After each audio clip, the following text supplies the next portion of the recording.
Are you struggling to engage your players, tired of having bullying sessions where nobody seems to be paying attention and you're unsure about how to fix it?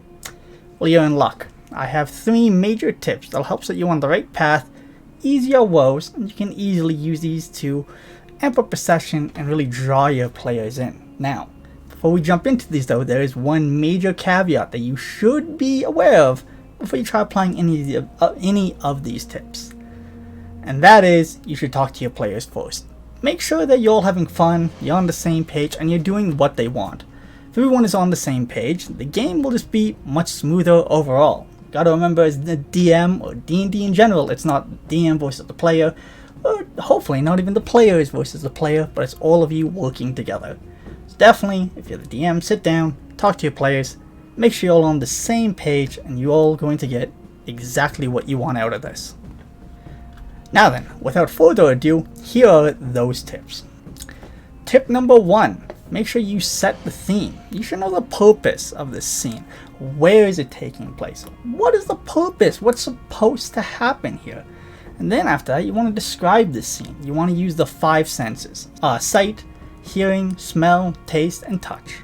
Once you have those things in mind, you can really kind of choose your words carefully and help make sure that you're using the proper things to get the tone across. To go a little bit deeper on tip 1, what I mean by knowing the purpose of a scene is this will help you understand why the player should care. If you don't know why they should care, why are they going to know why they should care?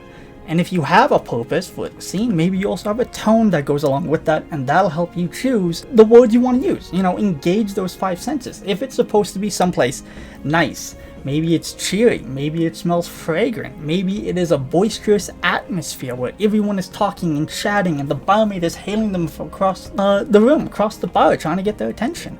Maybe there's a dance going on, something like that. Or to go on to the other extreme, if it's supposed to be uneasy, if it's supposed to be tension, if it's supposed to be a mystery, maybe it's a dingier place, maybe it's quiet, maybe when they walk in everything goes hush and suddenly everyone turns to look at them as they walk through that door.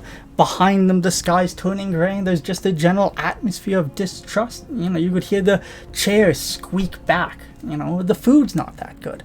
All of those things will help you understand or help your players feel engaged, help them discern the purpose of this scene. And there should be a purpose. If you're taking away from the players, there should be a reason for that.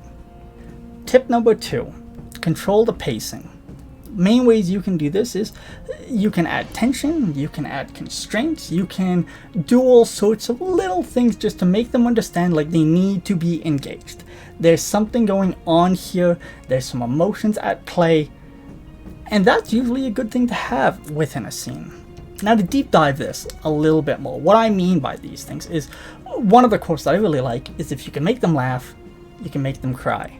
If you're trying to get people engaged, start with a livelier attitude. Try to get a couple of jokes going, that sort of thing, and then you can always change it. But as long as you have a reason, or you're adding some sort of value like laughter or fun or a levity, if you will, people tend to listen to you from the start.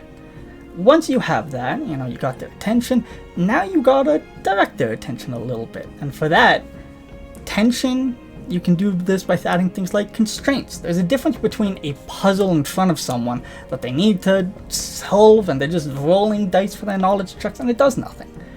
But what if instead of it's like, oh, they messed this up, that's it. What if something happens? For instance, they mess it up and something on the side of the door opens. Mess it up again. A rune lights up. Now they know if they mess this up 1 or 2 more times, it's not going to go well. But also, you're able to give the players feedback, right? If someone's pushing it, maybe someone else will say, whoa, stop that, right? You can do the same thing with a boss fight. If things aren't going well, if the dice aren't in your thing, why doesn't the orc have a health potion? Why doesn't he go into a rage? Why doesn't he double in size? Obviously, you don't always do this, but if you're trying to add tension, it's not quite there, you can always rack it up a little bit.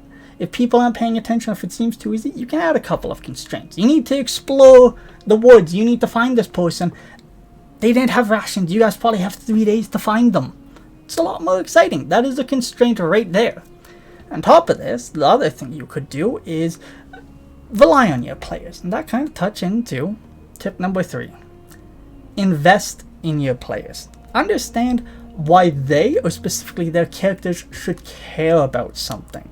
To go a little bit deeper into tip number 3, what I mean by this is hopefully there's a reason why they are where they are. Hopefully there's some sort of narrative that invests their characters, involves their character backstory. There's some sort of reason or web, something that's caught them and brought them to this, instead of just following along for the sake of following along. Now, it doesn't need to be complex. It could be as simple as they're being paid to be there. It could be as deep as he killed this one's mother. There, it's a revenge plot, for instance.